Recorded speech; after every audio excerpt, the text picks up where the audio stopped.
पौष महिन्यातील पवित्र रविवार, सूर्यनारायणांच्या कृपेचा विशेष दिवस. श्रद्धा, संयम आणि भक्तीने जिने कधीही व्रत सोडले नाही, अशी एक साधी स्त्री आदित्य रानूबाई ची कथा. ही कथा श्रद्धेने ऐकल्यास दारिद्र्य, रोग आणि अडचणी दूर होतात आणि घरामध्ये तेज, आरोग्य, समृद्धी नांदते. ओम गृहिणी सूर्याय नमः. आदित्य रानूबाईची कथा भक्तिभावाने ऐका. संपूर्ण व्हिडिओ खाली टॅग केलेला आहे, तिथे जाऊन तुम्ही ही कथा संपूर्ण ऐकू शकता. पौष महिन्यातील पवित्र रविवार, सूर्यनारायणांच्या कृपेचा विशेष दिवस.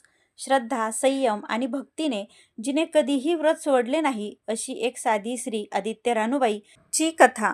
ही कथा श्रद्धेने ऐकल्यास दारिद्र्य, रोग आणि अडचणी दूर होतात आणि घरामध्ये तेज, आरोग्य, समृद्धी नांदते. ओम गृहिणी सूर्याय नमः. आदित्य रानूबाईची कथा भक्तिभावाने ऐका.